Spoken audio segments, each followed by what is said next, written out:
2000-ലധികം വിദ്യാർത്ഥികൾ പഠിക്കുന്ന Kondotty vocational higher secondary സ്കൂളിന്റെ ഒരു മതിലിന്റെ ദുരവസ്ഥയിലേക്കാണ് പ്രേക്ഷകരെ കൊണ്ടുപോകുന്നത്. ഈ മതിൽ ഈ വിദ്യാർത്ഥികൾ നടന്ന് സഞ്ചരിക്കുന്ന വഴിയാണ്. ഏതു നിമിഷവും അടർന്ന് വീഴാവുന്ന നിലയിലാണ് ഈ മതിലുള്ളത്. കരിങ്കല്ലിന്റെ ഭിത്തിയാണ്.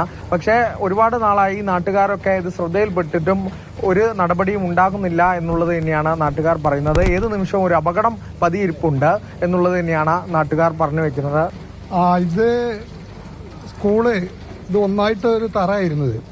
അപ്പോൾ അന്നൊരു 5 അടി ഹൈറ്റുള്ള മതിലാണ്.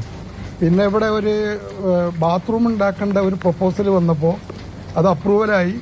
അവർ ഇവിടുന്ന് മണ്ണ് ഒരു 5 അടിയോളം മണ്ണ് കീപ്പിട്ട് താത്തിയപ്പോൾ ഈ മതിൽ ഏറെക്കുറെ ഇതിന്റെ തറഭാഗം കൂടി താന്നപ്പോൾ ഒരു 10 അടിയോളം ആയി കഴിഞ്ഞിപ്പോലെ.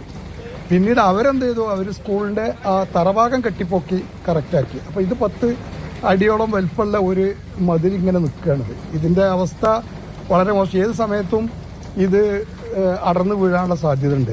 ഇവിടെ 2500-ലധികം കുട്ടികൾ പഠിക്കുന്നുണ്ട്.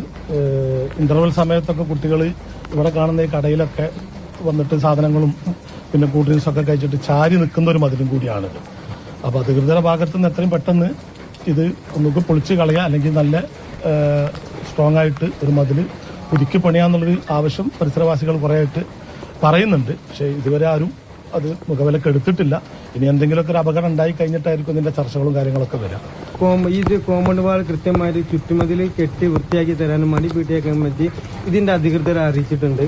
അപ്പം അത് ഒരു നടപടി എന്തോ ഒരു കാലതാമസം വന്നു എന്നുള്ളതാണ്. അതായത് അങ്ങനെ കാര്യങ്ങൾ കൃത്യമായി ചെയ്യാത്ത മുനിസിപ്പാലിറ്റി ഒന്നുമല്ല, കൃത്യമായിട്ട് കാര്യങ്ങൾ ഇടപെട്ട് ചെയ്തിട്ടുണ്ട്. പക്ഷെ ഈ ഒരു വിഷയത്തിന് വേണ്ടിയിട്ട് ഒരു ചെറിയ കാലതാമസം വന്നിട്ടുണ്ട് എന്നുള്ളത് സത്യമാണ്. പക്ഷെ ഈ ഒരു അപകട നില നമുക്ക് എത്രയും പെട്ടെന്ന് മാറ്റണം എന്നുള്ളത് തർക്കമില്ലാത്ത കാര്യമാണ്. ഇത്ര ഉയരത്തിലാണ് മതിൽ നിൽക്കുന്നത്. താഴെ ഭാഗം ഇപ്പോഴേ ഇളകി തുടങ്ങിയിട്ടുണ്ട്. അപ്പോൾ അത്തരത്തിലുള്ള ഒരു അപകടാവസ്ഥ മുന്നിലുണ്ട്. എന്തെങ്കിലും അപകടം പറ്റിയതിനു ശേഷം മാത്രം അധികൃതർ കണ്ണു തുറന്നാൽ പോരാ എന്നുള്ളത് തന്നെയാണ് നാട്ടുകാരുടെ ആവശ്യം. അതിനു മുമ്പേ ഉണർന്നു പ്രവർത്തിക്കുകയാണെങ്കിൽ ഒരു അപകടം ഒഴിവാക്കാം എന്ന് തന്നെയാണ് നാട്ടുകാർ പറഞ്ഞു വെക്കുന്നത്. അനീഷ് തോട്ടക്കാടിനൊപ്പം അരുൺ അമൃതനാഥ്, മാതൃഭൂമി ന്യൂസ്, മലപ്പുറം.